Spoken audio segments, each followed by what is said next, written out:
Soc Josep Ferrer de l'Escola Joviat de Manresa. Us vinc a presentar un projecte que vam endegar-lo l'any passat i l'hem intentat consolidar aquest any, que s'anomena Projecte Espurna. Bàsicament consisteix en fomentar la iniciativa emprenedora a través de reptes reals. Aquest projecte ve d'una fase de reflexió que vam fer fa 2 anys a l'escola, que vam intentar d'alguna manera dinamitzar tota la comunitat educativa, pares, alumnes, professors. Ens van dir que era molt important fomentar l'esperit emprenedor. Llavors vam presentar aquest projecte pilot i l'hem materialitzat i ara d'alguna manera estem intentant consolidar-lo. Nosaltres partim de la base, d'entrada ja en tenim uns punts de partida del poc que tenim de l'emprenedoria, perquè considerem que l'emprenedoria és un aspecte molt sistèmic i que engloba moltes habilitats. Tenim un marc de competències cap al 2020 que ja la coneixem entre tots i ha sortit en diverses presentacions. Estem qüestionant una mica la figura del pla d'empresa com a eina per dinamitzar l'emprenedoria i per un altre cantó creiem que ens hem de centrar més en un altre tipus d'uns contextos diferents al que s'estem plantejant a l'aula. Per tant, tenim aquest enfocament una mica ampli que sobretot generem reptes per fomentar bàsicament la creativitat i resoldre problemes reals. Una mica és el marc de competència que coneixem, qüestionem el pla d'empresa i volem posar un context a l'alumne basat bàsicament en un entorn de confiança, fomentar molt el cooperativisme.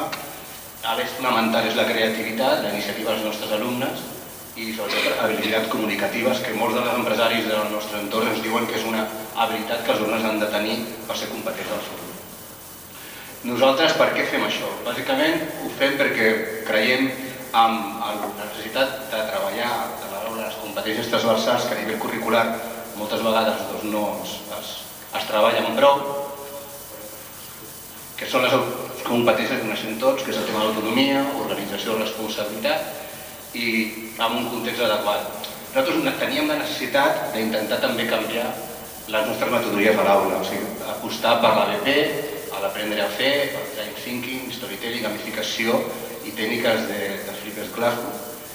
I també nosaltres teníem com a referent el mètode TACI del País Basc, que vam tenir la sort de poder fer formació, i per l'altre cantó també va aparèixer una publicació que és Alena Estarat de Pablo Peñalver, que alguns de nosaltres ja el coneixem, que va ser un marc de referència interessant, que ens va ajudar una mica sobretot a planificar el projecte. A veure si m'han dit això. Bé, tenim per què ho fem això. Per què?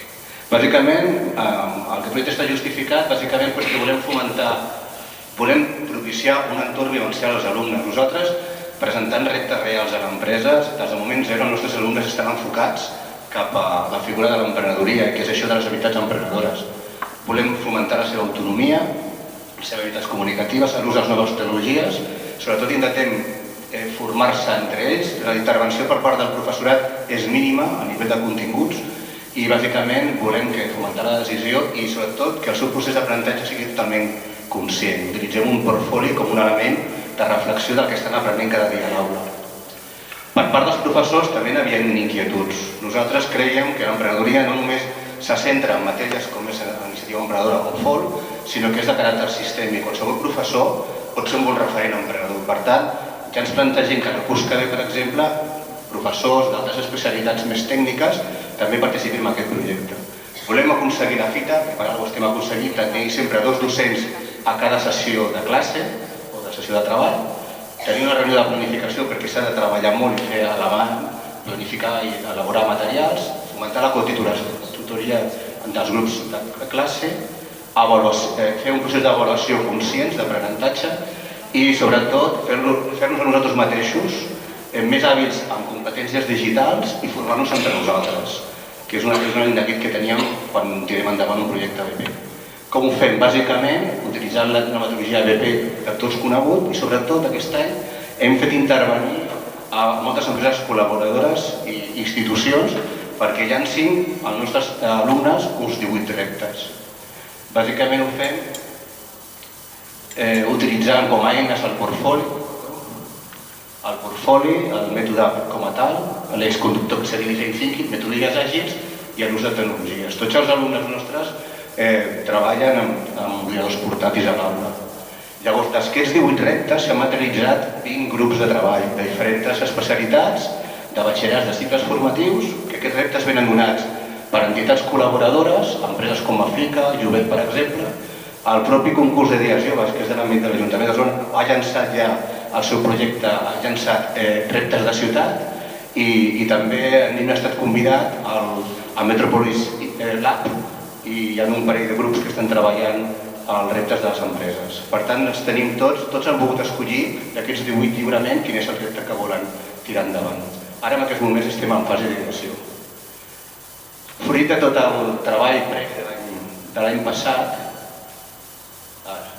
nosaltres hem creat un repositori de recursos que el poseu a vostra disposició, que és un website en el que podeu trobar totes les dinàmiques que treballem a l'aula en diferents fases. Bàsicament, nosaltres treballem tots els projectes en 4 fases. Primer, connectem els alumnes i dediquem bastant temps en crear equip, definim els problemes i per últim utilitzem una sèrie d'eines que els ajuden a aconseguir aquests objectius.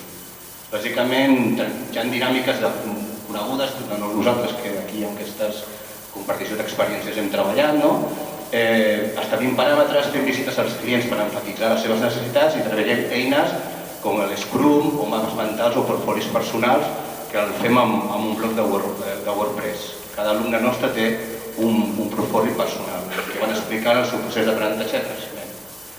Després plantegem alternatives a través de diferents tècniques de pluja i d'elles i es posen els resultats, validen el grup classe i també validen el client i fem visites a les empreses per una mica per intentar que la proposta sigui prou innovadora i sostenible per ella mateixa. I utilitzem diferents dinàmiques, a veure si anem bé, no surt, crec que s'ha quedat, surt, de projecte d'elles, a les campers, exercicis, diferents metodologies i treballem fer un petit prototip d'entrada que poden ser o l'elaboració de còmics o vídeos com teniu aquí, d'alguna manera per anar validant constantment el procés d'ideació. Després passem a una fase de contextualització, quan tenim el problema identificat i tenim la idea, comencem a validar constantment, fem entrevistes amb els clients, la nostra pròpia experiència, treballem amb mapes d'empatia i intentem fer eines que són com molt visuals i independentment de l'ús de les noves tecnologies que es faci.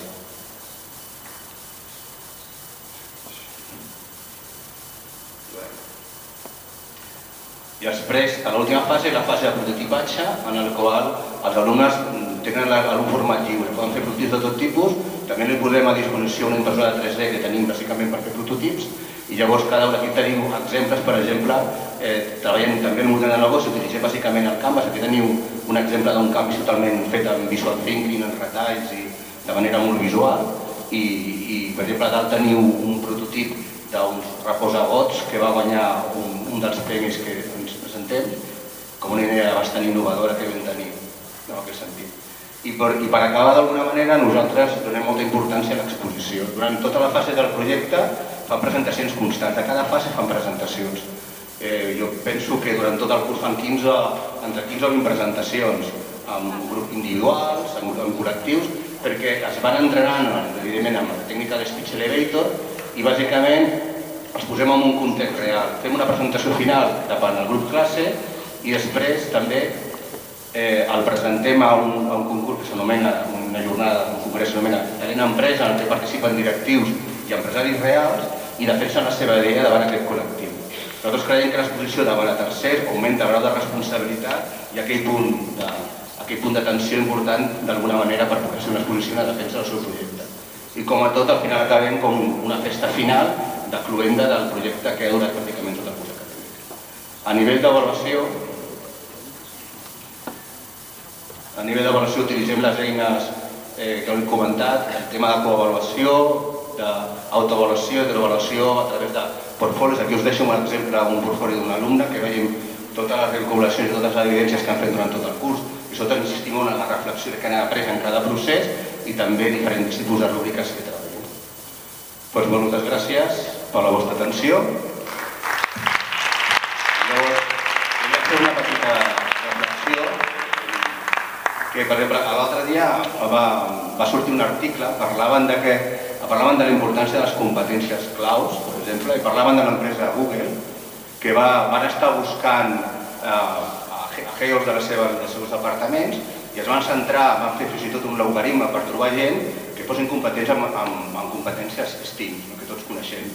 Al cap de 12 anys ha fet una reflexió i s'han donat compte que les competències STEM, que són rellevants, importants, però estan en el 8è lloc dels seus llistats de prioritats. Les que estan per davant són precisament les competències toves, les que nosaltres no donem importància. Valora molt positivament que un GEO trati bé el seu equip de treball, els pugui motivar, pugui ser un bon líder i tingui molta capacitat de comunicació.